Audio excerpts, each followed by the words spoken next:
Fala, portinarense! Tudo bem? Bem-vindo a mais um episódio do Portcast e hoje nós recebemos o professor João Rafael Correia dos Santos, professor de Geografia aqui no Portinari. João, seja bem-vindo. Muito obrigado, Rafa, pelo convite. Boa tarde, pessoal. Tudo bem com vocês? Espero que sim. E para mim é uma grande honra, né? Agradecer aqui o convite de estar participando aqui do Portcast e trazer para vocês algumas novidades, algumas atualidades sobre a área da geografia, mais especificamente a área da geopolítica, né? Da geografia política, que faz parte das nossas vidas, do nosso dia a dia, e é importante que nós saibamos fazer uma leitura do cenário político, econômico, cultural e social no qual nós estamos inseridos. Ô João, antes de começarmos a nossa gravação aqui, nosso programa, você falou de um sonho do mandar os beijos para as pessoas, né? E para quem vão os beijos, João? Ah, Rafa, bom, então a gente conversou aqui, né, Rafa? Que um sonho meu era, já que eu estou aqui, né, no podcast hoje, na televisão do século XXI, na televisão do século XXI, eu queria mandar um beijo, né, se você me permite. Claro. Mandar um beijo para minha mãe, né, para Viviane, que o sonho dela era ser professora, e hoje eu realizo aqui, né, o sonho dela. Então, mãe, um beijo para você, tá bom? Estou aqui como professor representando aí a sua vontade aí, tá bom? Realizando um pouco da sua realização. E pro meu pai também, um beijo, João, meu pai, minha mãe é Viviane, meu pai o João, que me influenciou muito, Rafa, conforme nós conversamos, nessa questão de entender esse mundo da geopolítica. O meu pai, ele sempre teve um interesse muito forte por esse mundo das guerras. Então, desde pequeno, na minha família, nós assistimos filmes da Segunda Guerra Mundial, filmes de guerra do Vietnã. Então, meu pai gostava muito dessa parte, e nós fomos pegando, né, um pouco dessa cultura, desse hábito. E o meu pai, como eu falei para você, ele também tem um hobby.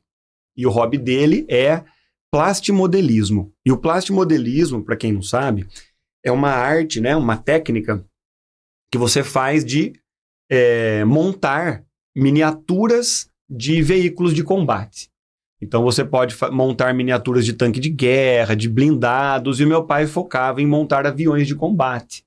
Então a parede do meu quarto, Rafa, tem umas 8, 10 prateleiras com vários aviões, vários caças, né, que ele montou durante a vida dele toda. E o plastimodelismo vem numa caixa, né, e vem com as pecinhas todas colocadas, uma por uma, e você tem que cortar com alicate, você tem que lixar, você tem que separar as peças, tem que colar. Lá é super bonder mesmo. Você tem que colar com super bonder as pecinhas, e vem um manual super complexo, e depois você tem que pintar com o aerógrafo. Depois você tem que pintar com o pincelzinho o painel do avião, tem que pôr o pontinho vermelho, o pontinho amarelo do botãozinho, tem que fazer o piloto, tem que colocar o decalque, que é um adesivo ali, né? Então eu cresci muito com essa área militar, batendo muito forte na minha vida. Então por isso que eu sou hoje professor, graças à influência da minha mãe, e professor de guerra, né? Professor de geografia, graças ao meu pai. Então, um beijo pro meu pai. Ô, João, esse plastimodelismo, ainda não vamos cortar o assunto familiar. Vamos. Então tá bom. Legal. Então tá bom. Você se lembra quanto tempo demorava, mais ou menos, para ele montar? Dependendo, é claro, da complexidade do molde ali, do modelo, mas quanto tempo ele demorava para montar isso? Algo em torno de uns 2 meses. Poxa vida. Então, assim, ele pegava, vamos supor, uma vez por semana.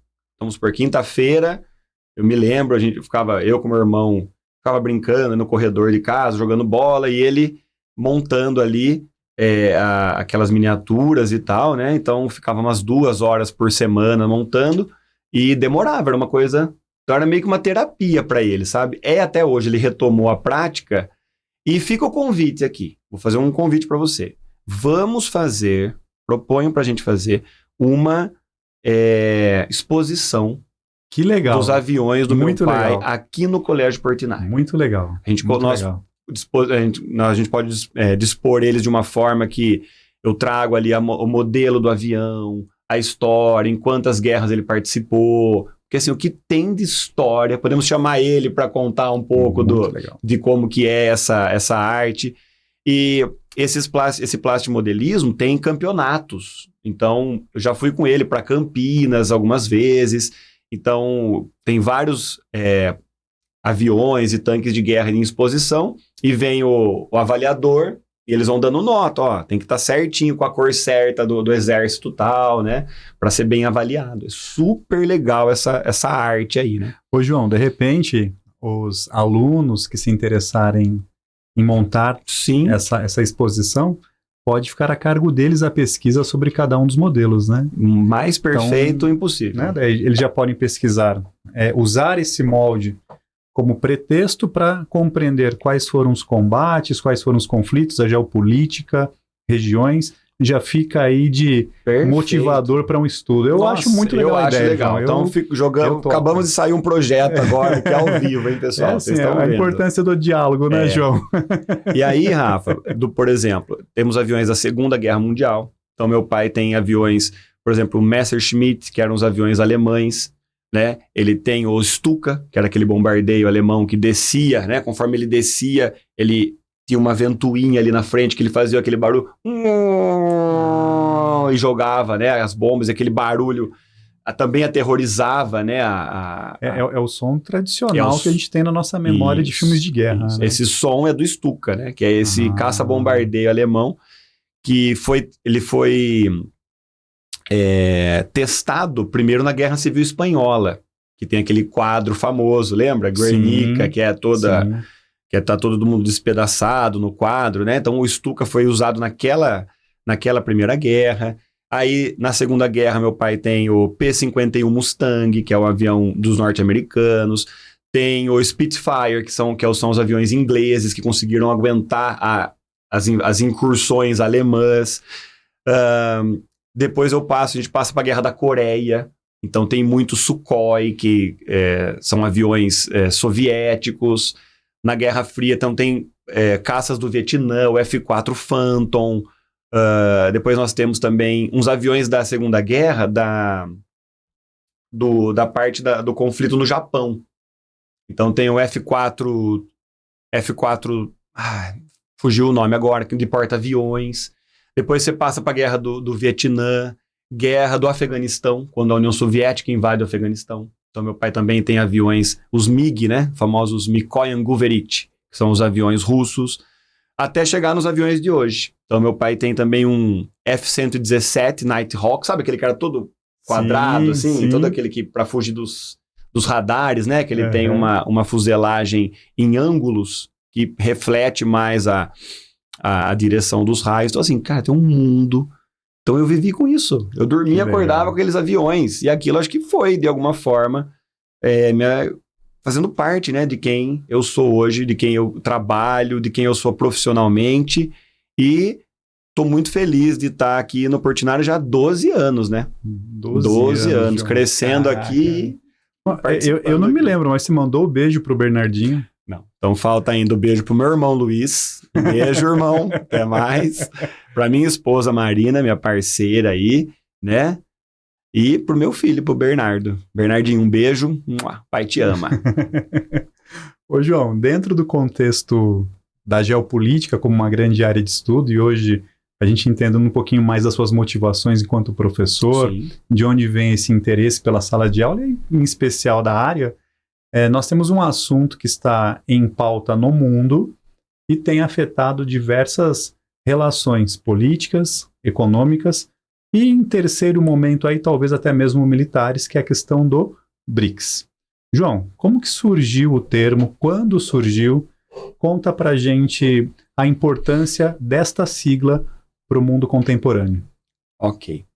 Ô, Rafa, se você me permite eu retroceder um pouco, porque como meu papel enquanto professor aqui, né, de geografia política, é formar primeiro um cenário, tá? Então, o cenário que eu gosto de trabalhar, quando a gente está falando de conflitos, é trazer aqui para todo mundo o momento que nós vivemos. Na geopolítica, nós costumamos dividir o espaço e o tempo em ordens mundiais. Então, o que seriam as ordens mundiais? Seriam períodos nos quais os países, as potências, os principais países daquela época, eles estão meio que convivendo em comum acordo, tá? Eles não estão numa guerra total entre eles, eles respeitam a área de influência de cada um deles, então eles meio que convivem durante aquele período. Então, a esse período no qual as potências estão convivendo, nós damos o nome de ordem mundial. Um exemplo é, quando nós já conversamos sobre esse assunto, quando nós falamos de Pax Romana, a Pax Britânica. Então, são momentos de relativa paz que nós temos no mundo. Tá? Na geopolítica, nós dividimos em 3 grandes ordens mundiais os últimos séculos da humanidade. A primeira ordem mundial, eu vou chegar lá nos BRICS, né? Então, para a gente entender esse avanço aí da geopolítica. Nós temos primeiro a antiga ordem mundial. Você pode começar a colocar essa antiga ordem mundial na queda do Napoleão e quando a Inglaterra passa a se tornar a grande potência mundial. Tá? Nós chamamos esse momento de a antiga ordem multipolar. Por que nós usamos esse termo? Antiga, justamente porque tem uma nova. Então, a antiga para se referir a diferenciar, né, essas ordens mundiais. A Inglaterra, como eu disse, é uma grande potência. Ela foi a que primeiro se industrializou. E, porém, essa industrialização ela se espalha por outros países da Europa.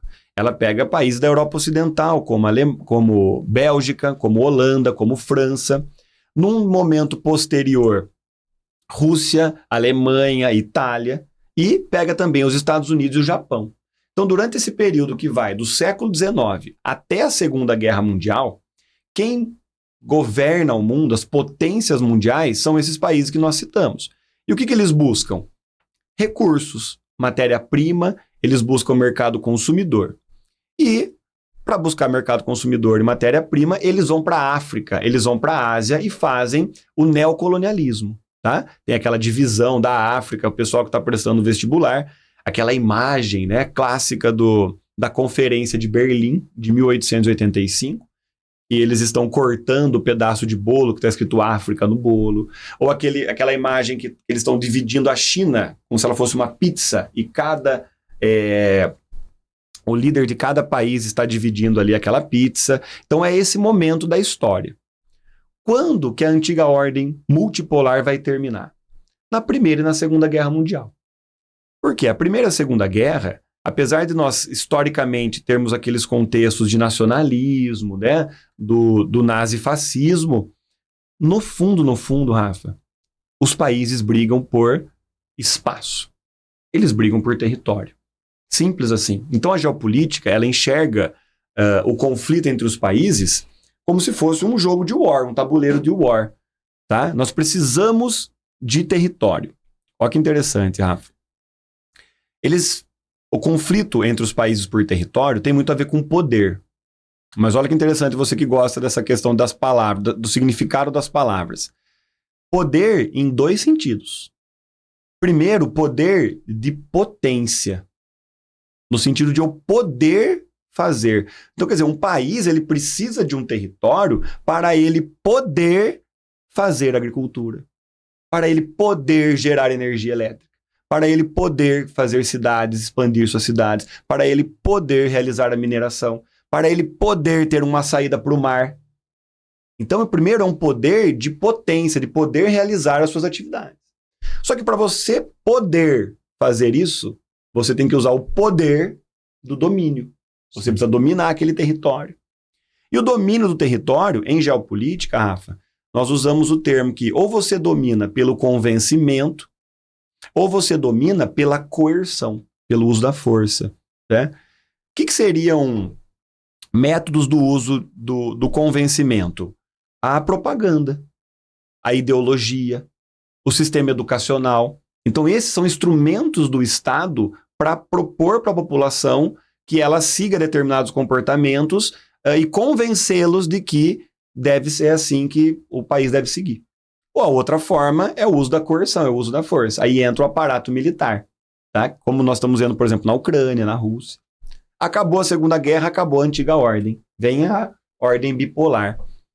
Vemos aí, agora já está ficando mais perto da nossa história, pessoal. Você já começa a entender, a reconhecer alguns personagens. Basicamente, é Estados Unidos de um lado União Soviética, né? A atual Rússia, de outro. Esses países passam aí desde 45, 47 até 1991, disputando, né, a hegemonia mundial, para ver quem consegue ter uma maior influência da sua política, da sua economia, do seu aspecto militar e científico. Por exemplo, a corrida à Lua, né, a corrida espacial. Em 1991, a União Soviética passa por vários problemas aí nos anos 80. O presidente Mikhail Gorbachev, ele tenta realizar 2 reformas, que os vestibulandos que estão nos assistindo aí já têm que conhecer, que é a perestroika e a glasnost. Essas melhorias não dão efeito e, pelo contrário, meio que implodem a União Soviética. Ela meio que se desfaz de dentro para fora. Em 1991, termina a ordem bipolar e começa a nova ordem mundial, que é a ordem que nós vivemos. Vou chegar nos BRICS que você me perguntou, tá? Então, pessoal, nós vivemos a nova ordem mundial. Esse período que você vive é desde 1991, geopoliticamente falando. E aí vem uma questão. Olha só as potências que vão se formar hoje, pessoal, para a gente chegar até os BRICS. Acabou o mundo, tinha 2 potências, uma se foi. Será que essa nova ordem mundial é unipolar? Será que ela é monopolar? Será que ela vai ter um único país, uma única potência? No começo dos anos 90, parecia. Ninguém via nenhum inimigo, nenhum país próspero a ponto de desafiar a soberania dos Estados Unidos. Porém, os anos 90 foram mostrando o quê? O Japão foi se desenvolvendo, a indústria japonesa foi ganhando destaque, foi ganhando importância. Lembrando que o Japão foi crescendo apenas na parte econômica, né? Já que ele era subordinado aos Estados Unidos militarmente, desde a Segunda Guerra Mundial. Mas ele se mostrou uma forte potência. Anos 90, a União Europeia se firma como União Europeia no Tratado de Maastricht, tá? Assinado em 1991. Então ela vira a União Europeia que nós conhecemos hoje. Vem com a ideia do euro, que só em 2002 vai ter o euro. E assim, pronto, já não é mais só os Estados Unidos. E João, aí nós falamos de um bloco econômico, né? Certo. É bom o pessoal guardar isso na memória. Guardar essa palavra, né? A União Europeia é um bloco econômico. Isso. Ela é um bloco econômico com o maior grau de integração que nós conhecemos. Então, o que significa? Significa que esses países da Europa, eles foram, desde a Segunda Guerra Mundial, criando laços cada vez mais fortes entre eles. Primeiro, um laço de comércio, com menores taxas de importação e exportação. Depois, eles começaram a passar por um processo de livre circulação de mercadorias, livre circulação de capital. Depois é assinado o Acordo Schengen, no qual boa parte dos países da União Europeia também tem a livre circulação de pessoas. Você não precisa mais, né, daquela documentação burocrática para sair de um país e entrar no outro. Chega nos anos 2002, o euro, uma moeda única para todo o bloco, exceto alguns países, como o Reino Unido antes do BRICS, a Dinamarca também, que não aceita, e o Parlamento Europeu. Então, em último aspecto, eles têm um organismo político que rege as leis de muitas das áreas desses povos. Então, bloco político da União Europeia, Japão e Estados Unidos. Já era um mundo multipolar. Então, é a nova ordem multipolar. Desses grupos, Rafa, eles têm até uma familiaridade, eles são parceiros. Apesar de serem, parece que eu estou falando de blocos diferentes, eles são unidos. Tanto que eles formam o G7. Então, o grupo dos 7 países mais industrializados do mundo nos anos 90. Estados Unidos, Alemanha, Inglaterra, França, Itália, Japão e Canadá. Esses 7 países, então, formam esse bloco ocidental, vou chamar de ocidental, apesar de ter o Japão, né, que ele é oriental ali, mas ele tem uma economia toda voltada para o Ocidente. Então forma-se esse G7, esse bloco ocidental. E o mundo meio que fica dividido entre esse G7 e os países subdesenvolvidos. Então é o norte rico e o sul pobre. Norte rico, sul pobre. E o mundo vai indo. Nós, países subdesenvolvidos, mandando matéria-prima, já temos indústrias multinacionais, né? Aquelas que usam mais mão de obra, mais energia, acabam se instalando aqui. Nós mandamos matéria-prima, nós mandamos produtos básicos para os países ricos, eles nos devolvem produtos altamente tecnológicos e investimentos, nós devolvemos lucro. Só que isso vai mudar. Vai chegar o ano de 2001 e um economista norte-americano chamado Jim O'Neill, ele vai ter uma sacada. Ele estava fazendo uma leitura para a Bolsa de Valores. Então ele solta uma nota falando o seguinte: olha, pessoal, a economia agora, a partir dos anos 2000, vai sofrer uma mudança. Nós vamos chegar no ano de 2050 e as maiores economias do planeta serão, não necessariamente nessa ordem, Brasil, Rússia, Índia e China. Então esses 4 países, fiquem espertos, investidores, países, a geopolítica vai mudar, a economia vai mudar. E o BRIC, esses 4 países, Brasil, Rússia, Índia e China, vão se tornar as maiores potências do mundo. É assim que surge, Rafa, a história dos BRICS. Ô, João, e quando até então o BRIC ele faz essa análise, ele leva em consideração o agronegócio, o processo de industrialização, recursos naturais População. e população, né? É. E cada um entra de alguma maneira Isso. com um aspecto na montagem do BRIC, né? Isso. Você percebe, Rafa, que uma curiosidade do BRIC, é legal que já vai esse aspecto já vai perdurar até o final da nossa conversa, é que nós não temos muita coisa em comum. Se você parar para pensar do aspecto político, do aspecto cultural, então da cultura e da economia, nem a mesma língua nenhum dos países falam, Não. né? Brasil, Rússia, Índia, China, nenhum desses 4 países fala a mesma língua. Então, um pouco vem a função do Estado de forma semelhante. Também tem os seus estados de forma totalmente diferente, né? A África do Sul vem de um apartheid, né? O Brasil vem de uma ditadura militar, depois vem de um processo de redemocratização. A Rússia vem de uma União Soviética que transformou saiu uma transição do socialismo para o capitalismo, coisa que nunca havia acontecido na história da humanidade. A China vem de um governo, de uma revolução cultural com Mao Tse-tung, depois uma abertura econômica com o Deng Xiaoping. Estão experimentando um híbrido de capitalismo e comunismo. Olha só, um é ex-comunista, o outro é um híbrido de comunismo e socialismo, o outro veio do apartheid, aquele regime de segregação racial super triste, né, que aconteceu na África do Sul. Ô, João, desculpa. Claro. Num primeiro momento, a África do Sul não fazia parte Verdade. da variação. Tô falando de BRIC ainda, né? Sem o S. Já joguei ela aí. Já. Quando que o S entra mesmo? Isso. 2000 Acho que é 2009, né? 2009. Né? Já vamos colocar ele, então, porque Pronto. De 2001 até 2009, o que vai acontecendo com o BRIC é um vai olhando para o outro. Será que nós somos, né? E tudo bem, nós nunca reparamos que nós tínhamos, apesar de não ter nada culturalmente e politicamente em comum, economicamente nós seremos, pelo menos segundo as previsões, muito importantes, porque a nossa população é muito grande. E em geografia, em economia, em geopolítica, população significa mão de obra, mercado consumidor, e vou jogar em último aqui, ó, exército. Sem dúvida. Exército. Então você ainda significa soldados no fronte de batalha.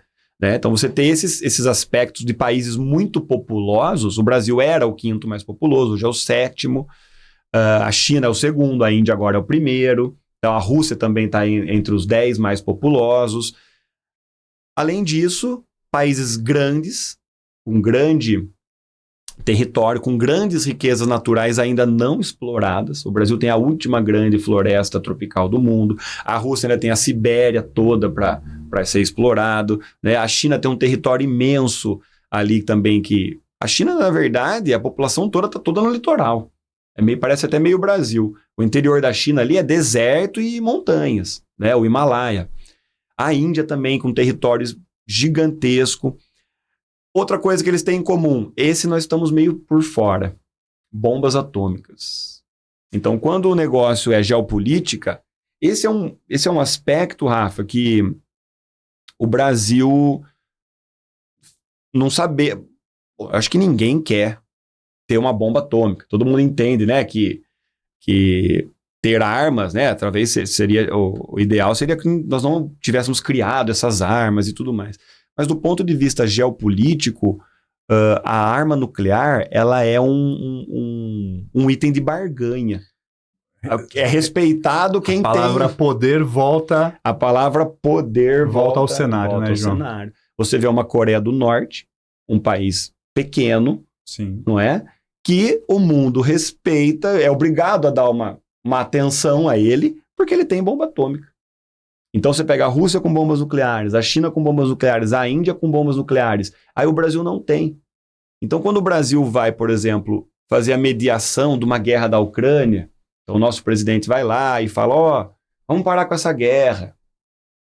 No fundo, o pessoal fala, mas e aí, Brasil, o que você vai fazer? Vai jogar soja na gente? O que você vai fazer? Então, assim, geopoliticamente é muito forte você ter uma bomba atômica. E vamos pensar agora, então, se nós nos juntamos com esse grupo. Pelo menos nós estamos num grupo que tem a bomba atômica, talvez, né? Apesar de nós somos aliados americanos que têm o maior arsenal aí junto com a Rússia, né? Então, chegamos aí em 2009, os BRICS, certo, Rafa? O que foi acontecendo? Os BRICS foram se conversando, foram se conectando.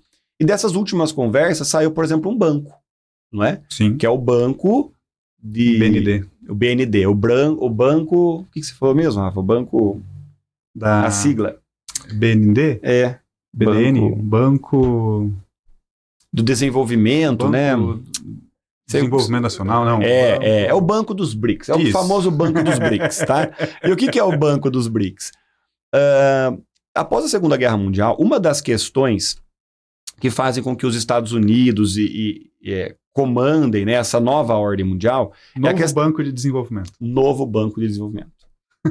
NBD, então. NBD. Então, qual que é o lance? Uma das ferramentas que os Estados Unidos usa, tá, para ter o controle do comércio e tudo mais, ter essa supremacia no comércio mundial, é o uso do dólar. Então, estamos chegando naquele assunto, né, que seria a dolarização, um dos assuntos relacionados ao avanço dos BRICS aí. Como os Estados Unidos controla a produção do dólar, e todo o comércio global passa em algum momento pelo dólar, certo? Ou seja, todo país que vai importar ou exportar, em algum momento ele tem que passar por um sistema chamado SWIFT. E o sistema SWIFT é o sistema de pagamento dos bancos internacionais, no qual você usa dólar, no qual você depende de passar por esse SWIFT para você poder comprar e vender de outros países. Ou seja, todo o sistema de pagamento de comércio exterior está na mão dos americanos. O que os BRICS faz? Vamos tentar dar uma quebrada nisso, tá? Por quê? Além do dólar, tem também o Banco Mundial e o FMI, que são dois bancos controlados ali pelos Estados Unidos, pela Europa, que quando um país ele entra em estado de falência ou ele precisa de alguma ajuda financeira, ele pede ajuda para o FMI. O Brasil já pediu, a Argentina está para pedir mais uma vez ajuda para o FMI. Só que o FMI, o que ele está demonstrando com o passar dos anos? Que quando ele empresta dinheiro para um país que está em crise, ao invés dele emprestar o dinheiro e ajudar aquele país a se reerguer, ele empresta o dinheiro, mas cobra um juros muito alto, cobra que aquele país tome atitudes, por exemplo, de abrir o seu mercado para as empresas dos países desenvolvidos. Então, na verdade, parece que o FMI, o Banco Mundial, muitas vezes, tá? Claro que muitas coisas boas vieram desses investimentos, mas parece que podia ser uma ajuda melhor. Sim. Então, os BRICS vêm, fazem esse banco dos BRICS e vai fazer o quê? Vai ajudar a financiar dívidas ou obras de infraestrutura nos países subdesenvolvidos. Quem sabe isso seja uma forma da gente fazer o quê? Depender um pouco menos do Banco Mundial, do FMI, do dólar norte-americano. Uma das propostas dos BRICS é... desdolarização do mundo. É fazer essa desdolarização, não é, Rafa? A ideia, inclusive... E desculpa, João, claro, interromper. Vai me interromper, eu não paro de falar. A gente busca uma liberdade maior enquanto BRICS, né? Gente nos colocando como brasileiros dentro deste grupo aí. Esse grupo busca um desapego do dólar, mas ele vai se apegar em outra moeda.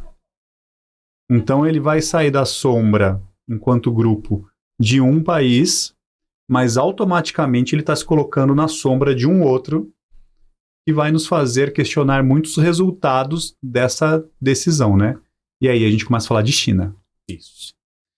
Rafa, então você percebe que os BRICS, acho que só para terminar de contextualizar, os BRICS, então, ele vem meio que com uma novidade.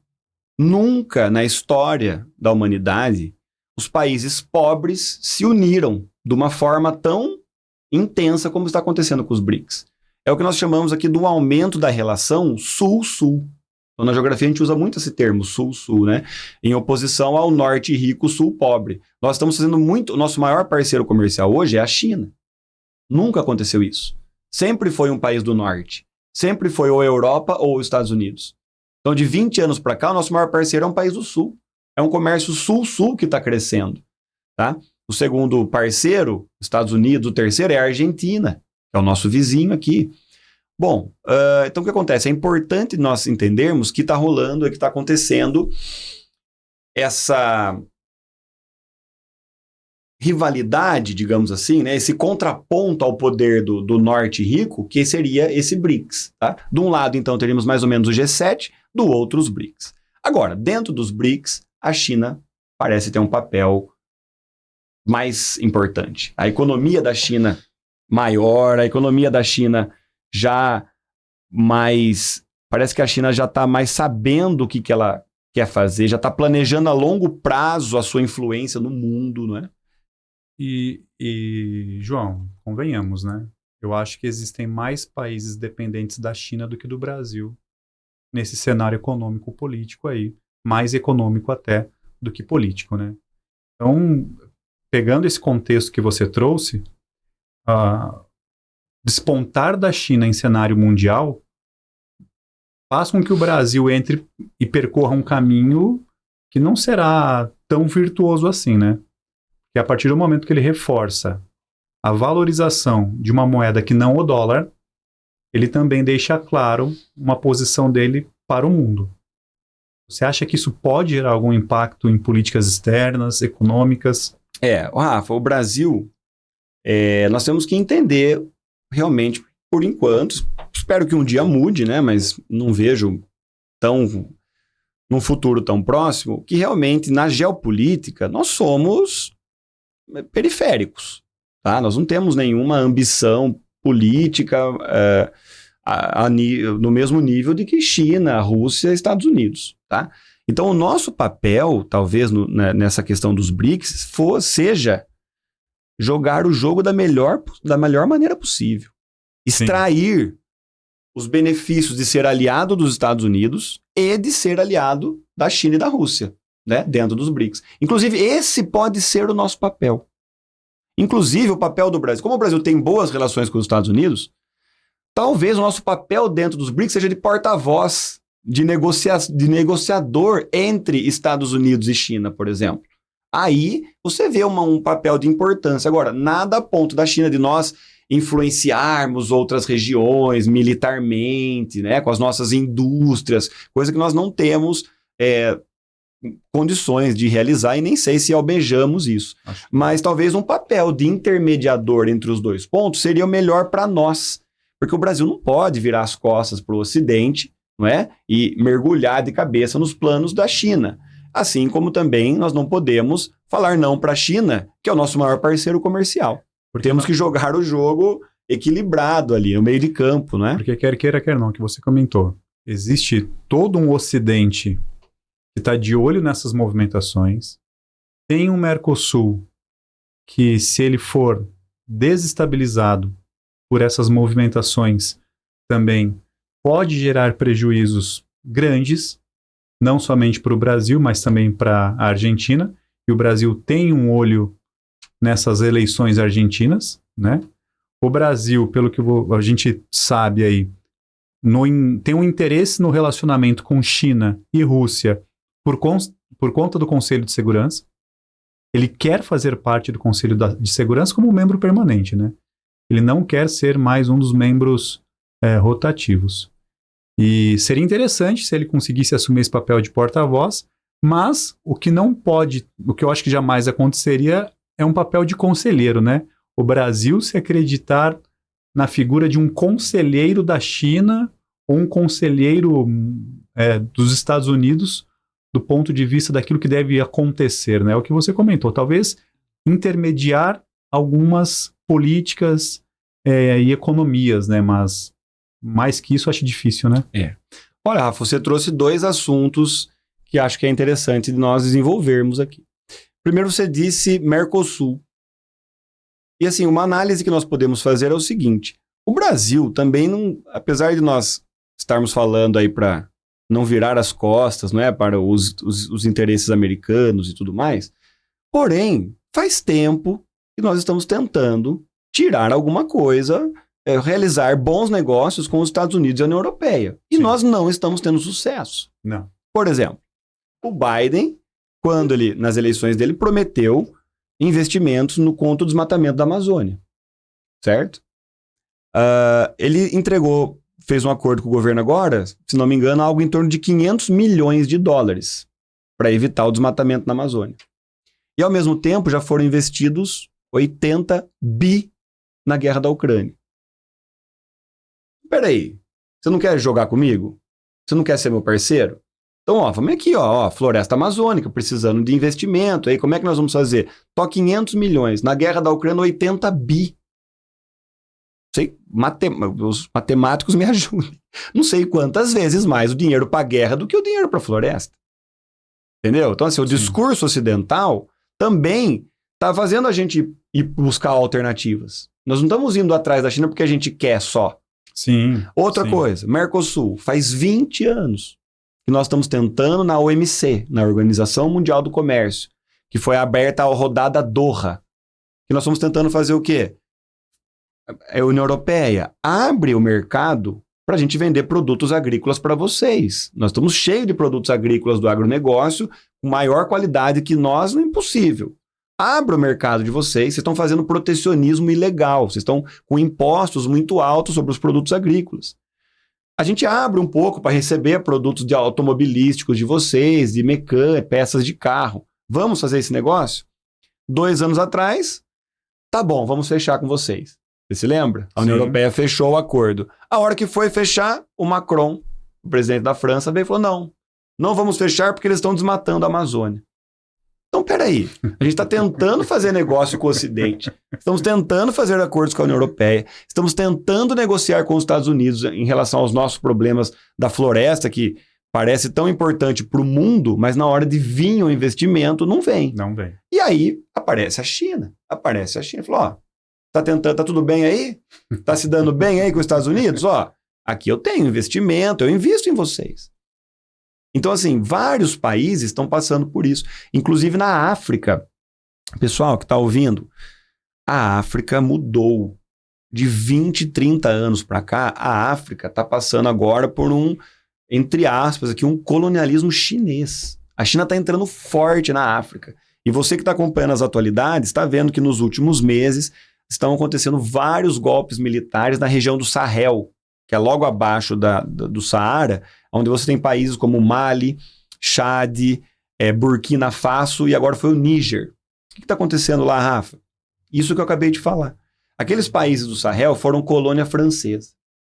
Durante décadas, conseguiram sua independência, só que a França ainda atuando lá, com mineradoras. Eles tiram muito urânio do Níger, porque a França, por exemplo, é o país que mais usa energia nuclear do mundo em questão de porcentagem da sua matriz elétrica. Então eles tiram muito urânio de lá.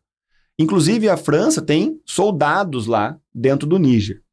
Só que o Níger e os outros países ali do Sahel, nos últimos tempos, passando por dificuldades contra jihadistas, que são o quê? Milícias fundamentalistas islâmicas, que estão todos desestabilizando a região. E a França, lá dentro, não faz nada. Então, o que parte da população está falando? Peraí, nós estamos aliados dos franceses. Franceses, queremos sua ajuda. Os caras só levam o minério embora. Não nos fornece ajuda militar contra os jihadistas. Fora daqui. Então estão acontecendo golpes militares, tá?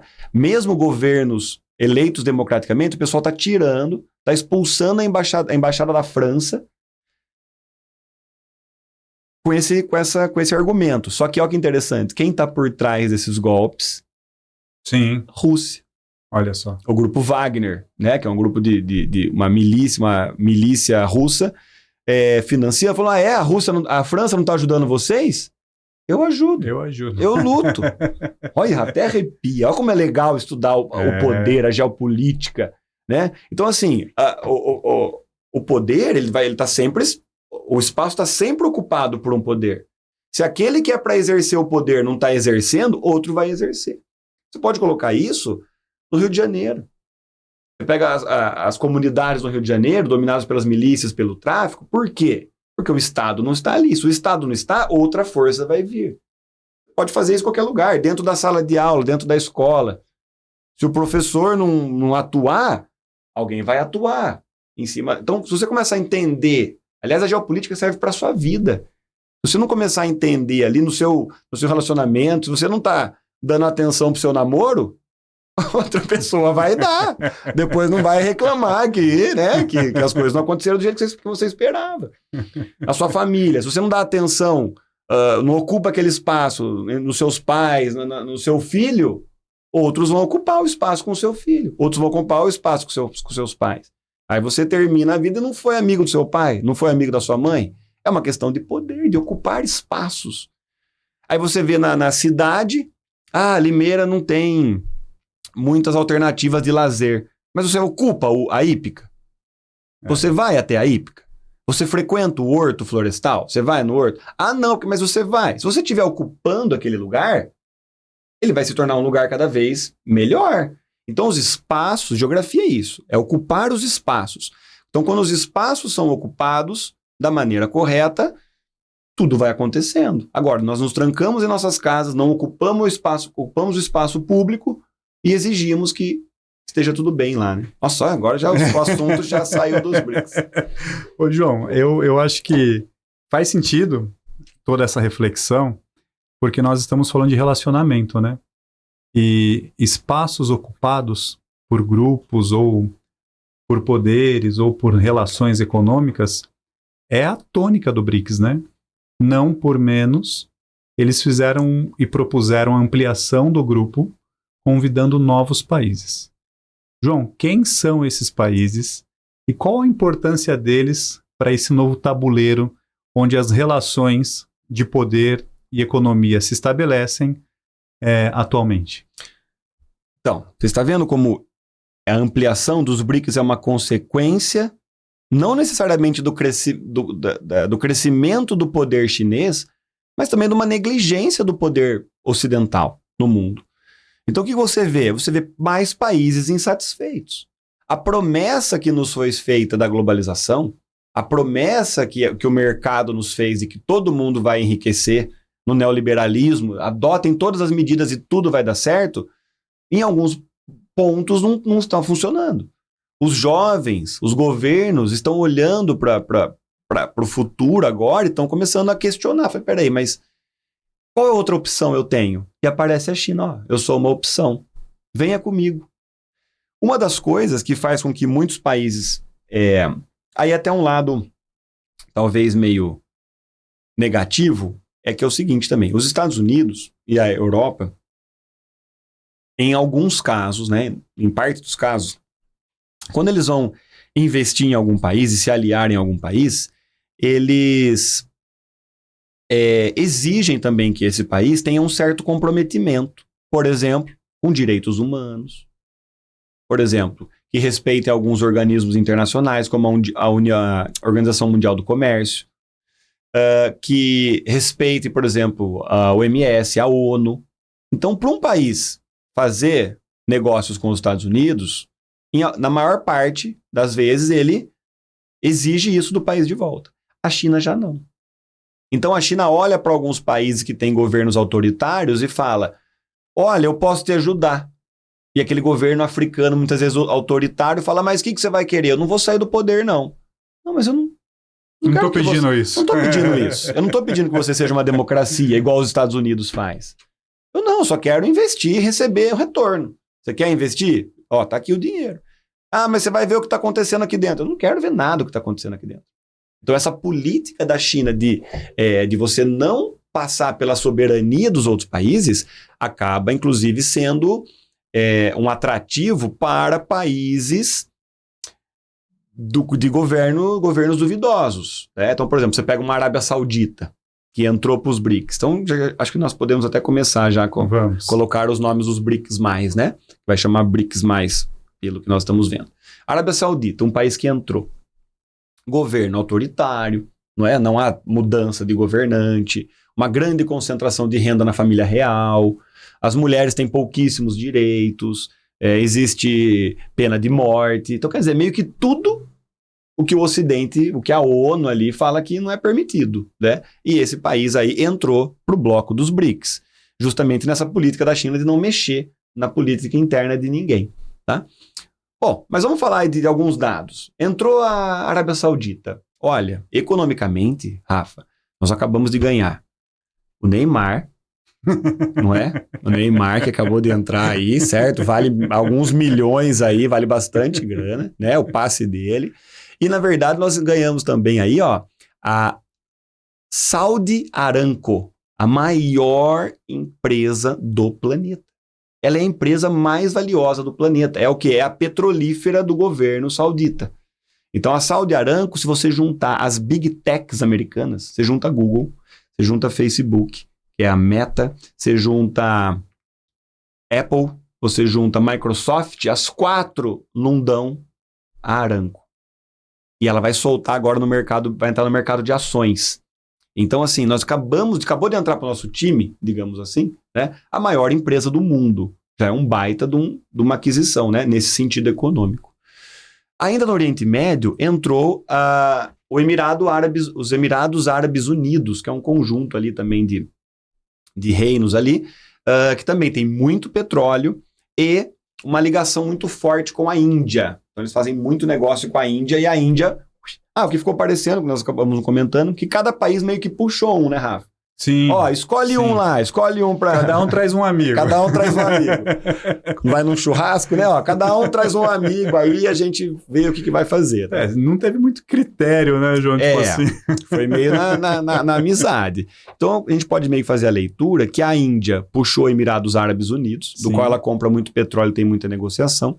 A China puxou a Arábia Saudita, ela tá tentando, que a Arábia Saudita, principal potência ali do Oriente Médio ali seria a Arábia Saudita, né? E ela é a principal potência sunita, inclusive. Então, assim, os Estados Unidos sempre foi aliado da Arábia Saudita, mas está deixando um espaço vago. A China está entrando no pescoço ali da Arábia Saudita e já conseguiu trazer ela para cá.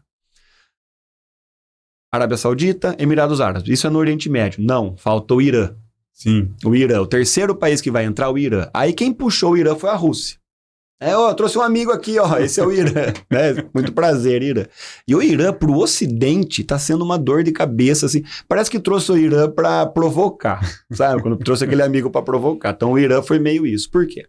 Na guerra da Ucrânia, o Irã tá fornecendo os drones Shred, que são os drones mais modernos que nós temos aí, são drones kamikaze.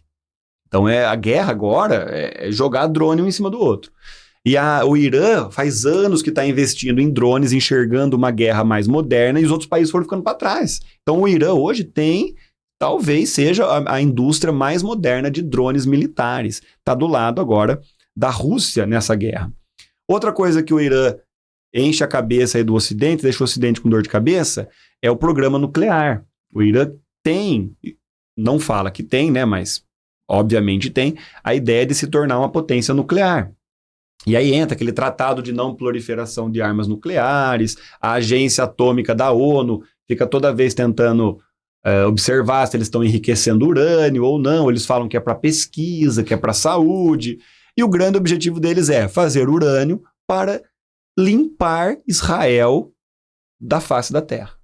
Olha como a coisa vai puxando. Agora entrou Israel, que não tinha nem nada a ver com a história. Então, assim, entrou o Irã. Então, assim, nossa, e o Israel, o maior aliado dos Estados Unidos. Então, assim, entendeu? A teia geopolítica, o tabuleiro tá muito maluco, Rafa. Tá assim. É mais que nós conversamos também uma outra vez, né? O tabuleiro tá sendo movimentado agora. As peças estão. Sabe, foi uma rodada, acabou de ser uma rodada, todo mundo colocou pecinha nova no jogo do War, e agora que nós vamos ver o que vai acontecer. Oriente Médio vem esses três, Arábia Saudita, Emirados Árabes e Irã. África vem 2. Então nós temos o Egito, e aí quem trouxe a África foi a África do Sul. Né? Pera aí, ó, tá faltando mais africanos aí, vou chamar.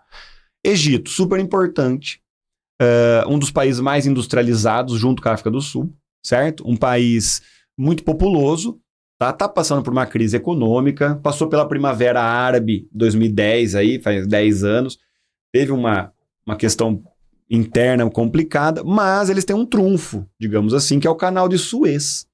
Então, se você pegar o Canal de Suez, pessoal, que é aquele canal que vai ligar o Mar Vermelho ao Mar Mediterrâneo, você tem aí 13% da economia mundial passando por aquele local. Então, é uma área estratégica, é um gargalo. E quando se fala economia mundial, é de todo mundo, né, João? É de todo mundo passa ali. Então, o Egito tem ali uma arma na mão ali, né? Que tem que saber fazer também o jogo para os dois lados, né? Todo mundo passa por ali, praticamente. Tem sido buscado alternativas à Suez, né? Tem. Alguns projetos têm sido desenhados já há um bom tempo. Tem. Mas ele ainda desempenha um papel muito... Inclusive, grande, ele passou, né, por problemas nos anos 10 anos atrás com as piratarias, né? Sim. A Somália, a Eritreia, ali, que fica naquela região do chifre da África... como ali tem muita guerra civil e não tem um controle nenhum governamental, você tem ali a pirataria assaltando, né, navios de cargueiros, navios petrolíferos ali, petroleiros, que o pessoal faz o quê? Sequestra o capitão do barco, pede resgate. Lembra que tem até um filme? Sim. Esqueci o nome. Capitão Williams. Capitão Phillips, Capitão Williams? Phillips, será? Algum capitão, galera. Nós para nomes hoje... Você viu que... Não, e comigo é meio assim, Rafa. É Capitão Phillips Willy. Phillips Willy. Então é isso, o Egito tá aí, né? E nós brincamos aqui também, né, Rafa? Acho que tomara que tenha desconto pra gente visitar as pirâmides, né? Se tiver desconto pra quem é dos BRICS, acho que a gente pode sair ganhando essa aí também. Andar de camelo... Tá, tem umas coisas. Andar de camelo, olha, agora uma coisa aqui, Rafa. Não quero ser o porta-voz da desgraça aqui. Mas eu tava lendo também nesses dias que talvez uma próxima pandemia pode ser a gripe do camelo. Já ouviu falar disso? Não. No Oriente Médio e no norte da África, né? A presença, a proximidade do camelo, do homem com o camelo, pula doenças, e o camelo também, ele tem resfriados, igual gripe suína, já teve gripe aviária, não é? Então, assim, você viu que na Índia, em Bharat, né, que é o novo nome que a Índia tá tentando emplacar aí, o que você achou? Já tá chamando de Bharat? João, eu acho que essa transição, ela é inevitável. Eu acredito que em breve documentos oficiais, publicações não oficiais como revistas, livros, vão adotar em respeito à história do país a denominação que eles pediram para que fosse adotada em função da colonização inglesa ali, né? Legal. Eu acho que é inevitável essa mudança. É interessante. Eu acho que é a primeira vez que nós vimos um mapa fora já pensou? de produção local do país, com o nome... Vai ser uma mudança importante. Vai ser uma mudança importante, é verdade. Vai ser um aumento histórico, né? Histórico. Nós vamos olhar e vamos começar a... É verdade. E você vê que isso está acontecendo no contexto dos BRICS. Por quê? Porque é esse sul-sul crescendo, é esse nova ordem mundial que está se estabelecendo, né? Você percebe, por exemplo, uma coisa interessante da Índia é você ver que eu estava pesquisando também que a Tata Motors, que é uma grande montadora, a maior montadora indiana, eles compraram a Jaguar e a Range Rover. Olha só. A Land Rover. A Land é a marca e o Range é o carro. Tá difícil hoje o nome, né? Então é a Land Rover, a Range Rover e a Jaguar, que eram britânicos. Olha Os caras compraram as empresas dos ex-colonizadores deles. Quem que tá hoje no poder? Pois é. E aí, já vamos tocar então... Não, falta mais coisa. Depois nós toca pro G4. Falta Brasil com o amigo dele, Argentina. Falta ainda a Etiópia. Vamos pra Etiópia, vamos fechar a África. Vamos fechar.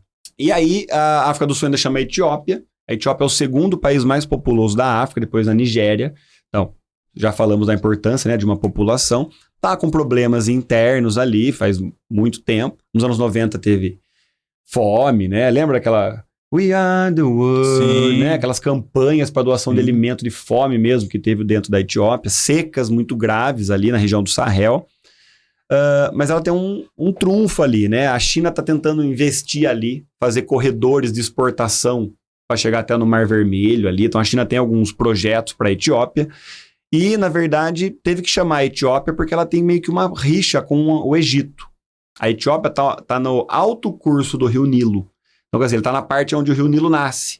E o Egito está no fim do Rio Nilo, onde o Rio Nilo termina. E eles terminaram esse ano passado, agora, uma grande hidrelétrica no Rio Nilo, que é o Nilo Azul, que é o principal afluente do Nilo. E o que aconteceu? Ficou nas mãos dos etíopes o controle, a torneira do Rio Nilo. Se eles quiserem, eles fecham a torneira, não sai água lá embaixo. Olha só. Então, aliás, isso é comum, né, na geografia, na geopolítica, países que brigam por conta de bacias hidrográficas. Por exemplo, a região da Caxemira, na Índia. A região da Caxemira ali, entre a Índia, Paquistão e a China, está em conflito ali, porque ali é a nascente do rio Huanghe, que é o rio amarelo na China, o rio Yangtze, que é o rio azul, o rio Sikyang, o rio Brahmaputra, o rio Ganges, o rio Indo, todo mundo nasce ali. Então esse território vai estar super em disputa. Outro território em disputa, o Tigre e Eufrates, crescente fértil, Sim. hoje o Iraque, só que nasce na Turquia, passa pela Síria. Então quem está no alto controla o resto do curso. Então teve que trazer a Etiópia. Então a Etiópia também está dentro, tem essa rixa com o Egito, mas é muito populosa, tem muita riqueza mineral. O Brasil trouxe a Argentina, não é, como uma forma também de tentar polarizar aqui a região. As eleições estão chegando, né, como você comentou, e para o governo brasileiro que está com um viés mais do lado da esquerda, tentar trazer a China também para esse mesmo viés político, ele trouxe a Argentina, para os BRICS. Né? Pois o candidato representando a direita na Argentina disse que não quer fazer parte dos BRICS e não quer fazer negócio com a China. Então o governo brasileiro falou, peraí, eu preciso trazer a Argentina. Então, BRICS, eu vou levar a Argentina junto com a gente. Por que a Argentina? Além de ajudar nas eleições deles, fazer com que eles fiquem mais próximos de nós, mais alinhados ideologicamente com nós, eles são o nosso terceiro maior parceiro comercial, Rafa. Sim. A Argentina, eles compram muitos produtos industrializados do Brasil. Então a nossa indústria já está diminuindo. Nós já estamos passando por um processo que nós chamamos de reprimarização da economia. Ela está voltando, o agro é pop, mas assim, está ficando muito agro e setor secundário diminuindo. Então, são os únicos mercados nossos, é o Mercosul, que compra produto industrializado nosso. Então nós temos que fazer a Argentina ficar bem para ela comprar da gente também, né? E a Argentina, uma das maiores fontes de lítio, né? Ela, a Bolívia, que é vizinho ali também, e o lítio, que é o minério, né, utilizado nas baterias dos futuros carros elétricos. Muito relevante para o cenário econômico. Né? Falamos... Falta alguém? Falta só o G4. Só o G4.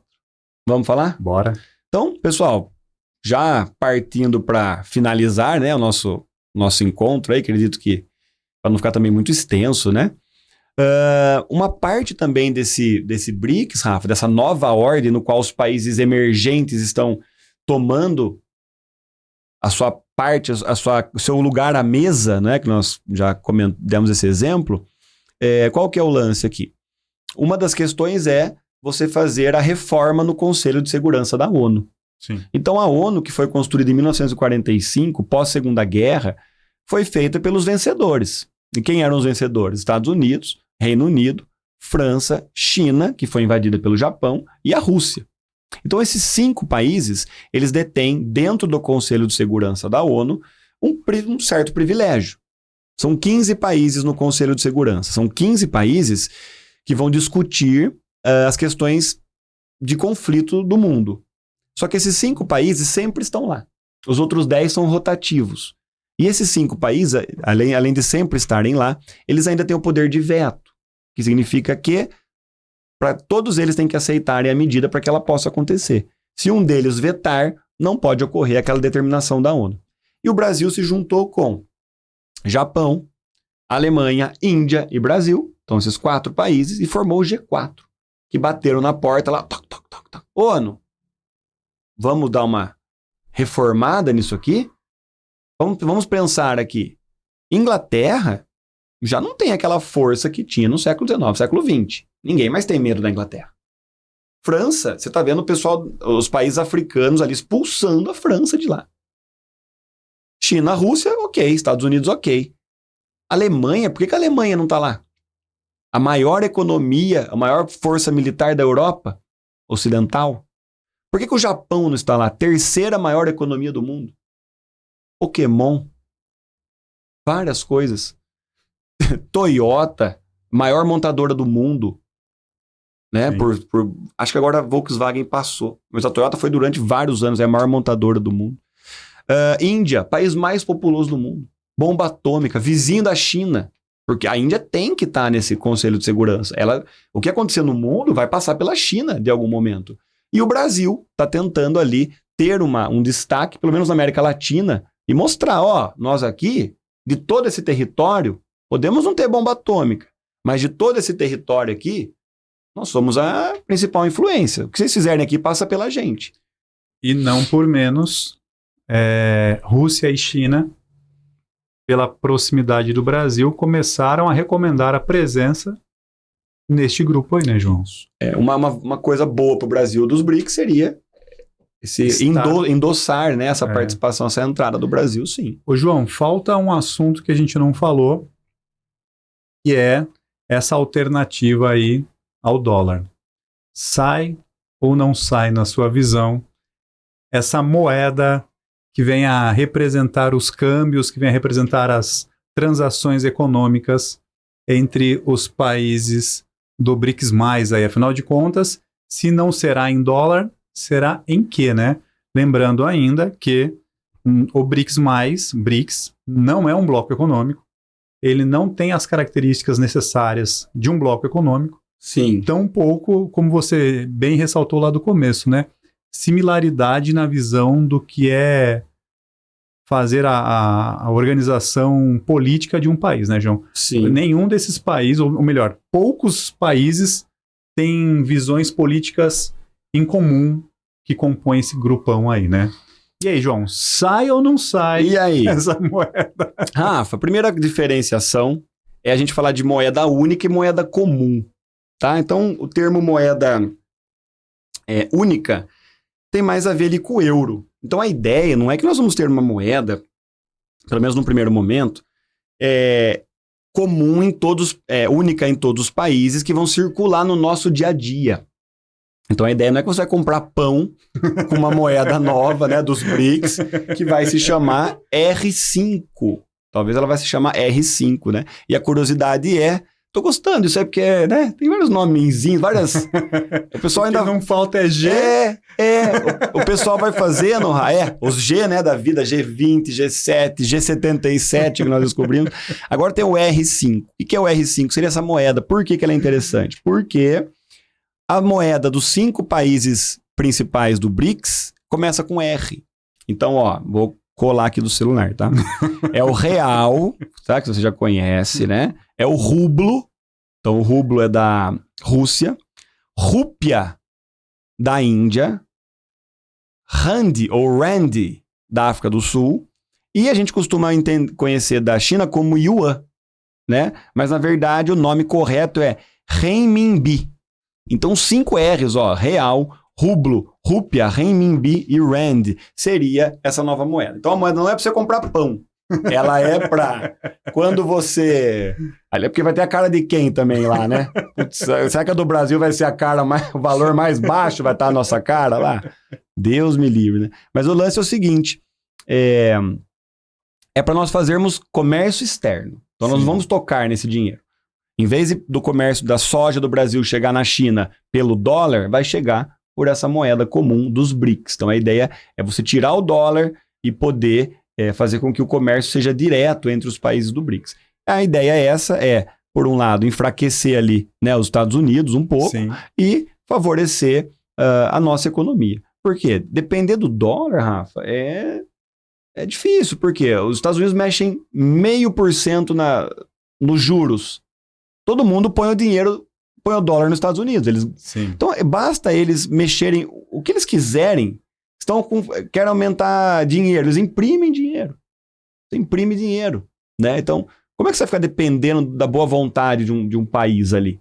Então, quanto mais descentralizado for, teoricamente seria melhor, né? Para nós, países que estamos um pouco mais periféricos assim, no comércio mundial. O contraponto a essa alternativa é justamente o tipo de proposta feita pelo grupo, né, João? Chegaram a propor que o lastro dessa possível moeda a ser utilizada seria ouro, uma coisa que já foi comprovada que não funciona.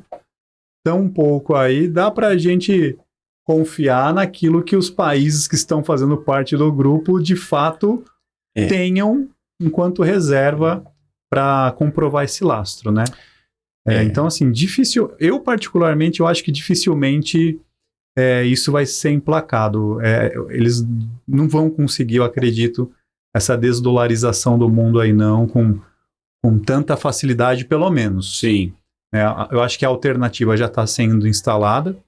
Eu acho que o objetivo deles também, João, acredito, seja mais criar dívidas para com países e ter aí esse poder de atuação, pelo menos eu acho que do ponto de vista econômico. Também acho que não tem o interesse de afetar a autoridade de cada estado. A soberania. Né?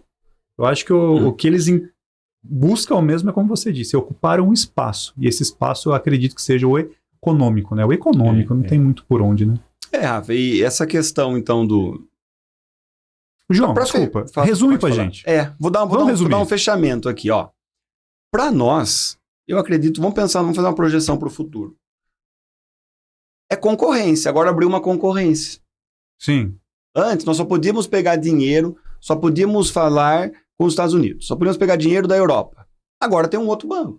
Sim. Então, por exemplo, quando você vai fazer uma conta no celular, se tiver só uma conta, uma empresa de celular, você é obrigado a ficar tratando com ela que escolhe o preço, ela que faz o monopólio. Sim. Agora, esse monopólio está se desfazendo. Então, para nós, que somos, entre aspas, um consumidor aí no mercado global, nós temos mais gente para negociar, para barganhar. Então, a China jogando essas cartas do BRICS na mesa, acredito eu que a União Europeia e os Estados Unidos, ou eles mudam de postura em relação a nós, ou eles vão nos perder. Então, para nós, isso é benéfico. Sim. Eles vão ficar disputando o poder, porque não é para o nosso bico disputar com potências mundiais, e eles vão começar a nos tratar melhor. Novas negociações vão ter que ser feitas. O agronegócio, por enquanto, está se tornando uma atividade rentável e tudo mais. Então vamos União Europeia, vamos fazer essa negociação. Estados Unidos começa a atuar mais aqui no nosso país. Então a ideia é que tem um futuro, talvez seja bom para o Brasil, porque os dois vão ficar, talvez, ali, brigando ali um pouco para a nossa atenção, né? Para tentar trazer a área de influência brasileira mais para um lado, mais para o outro, e vamos tirar proveito, porque não é para ficar ressentido, não. Né? Porque nenhum país tem ressentimento com o outro. Cada um só está pensando no seu. Exatamente. Então, se o nosso papel aqui é tentar tirar o melhor dos dois, nós vamos tirar o melhor dos dois, porque é um jogo muito difícil. Não dá muito para brincar, não, Rafa. E enquanto conversávamos, João, só para não deixar de talvez colocar isso aí no resumo, ninguém é amigo de ninguém, né? Ninguém é amigo de ninguém. Todo mundo é parceiro comercial, parceiro militar, parceiro político. Mas amizades aí são termos. Amizade é um termo que não existe nesse mundo geopolítico, né? Então, quem deveria estar ouvindo isso que você falou são os nossos governantes. Você pega um outro anterior, muito alinhado aos Estados Unidos. Estados Unidos estão aí pra gente. Esse governo mais atual, mais alinhado pra China. China. A China não tá nem aí pra nós. Não. Eles querem o que eles querem e pronto. Então, nós temos que parar geopoliticamente, nós estamos numa posição ali sem muitas escolhas ali, né? Sim. Conforme nós já conversamos. Mas nós temos que voltar para pensar da nossa nação, dos nossos interesses. Então, para menos de projetar o Brasil nos Estados Unidos ou o Brasil na China, um lado ou outro, e projetar o Brasil, no brasileiro, na nossa vida, no nosso dia a dia. Qual que é o nosso plano para o Brasil para daqui 30 anos? Nós não temos. Nós não temos um planejamento. Você sabe onde o Brasil quer estar daqui a 30 anos? Então, estamos na Revolução 4.0. Nós não ouvimos em lugar nenhum dos governos, nenhum dos... queremos colocar o Brasil no ser o setor de ponta na inteligência artificial. Não. Somos consumidores, de novo. Sim. Então veio mais uma revolução e nós estamos ficando para trás. Então está faltando o nosso país acordar e fazer valer os nossos interesses. Temos que usar esse momento dos BRICS, esse momento dessa ordem mundial que está ficando balançada, para alimentar os nossos interesses e fazer um Brasil melhor. Todos queremos um Brasil melhor. Perfeito. Não é verdade, Rafa? Perfeito. Então, espero que consigamos atingir. Nós estamos tentando, né, Rafa? Sim. Fazendo esse podcast aqui. A ideia, acredito que é levar para todo mundo um pouco de conhecimento, um pouco de sabedoria. E nós estamos dia a dia aqui no colégio, educando as nossas crianças, os nossos adolescentes, levando eles, né, dando aquele empurrão para a vida adulta, não é, Rafa? Sim. Acreditando no nosso trabalho. Eu acredito muito que tudo que nós fazemos aqui nessa escola tem sim um grande resultado lá fora. Os alunos que passam pelo nosso trabalho, eles reconhecem, eles são pessoas melhores porque passaram por aqui. Então, se cada setor, se cada pessoa for fazendo a sua parte, nós vamos chegar lá, com certeza. Com certeza. João, muito obrigado por sua presença aqui na Radiação, Rafa, no obrigado. podcast.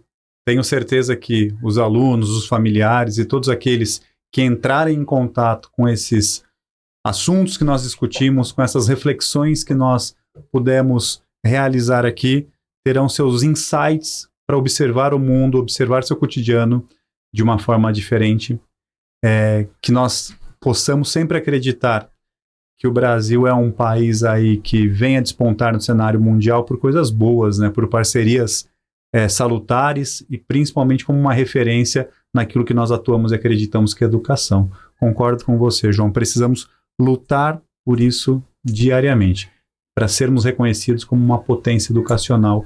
Por que não? É isso. É isso? Então, muito obrigado. João, muito obrigado. Obrigado. O Foi podcast ótimo. está sempre aberto a você. Muito obrigado. E fazer aquele papel que todo mundo faz. Se você não é inscrito, inscreva-se no nosso canal, ativa o sininho, dá o like, né? e repassem, né, pessoal? Pra gente, isso aí.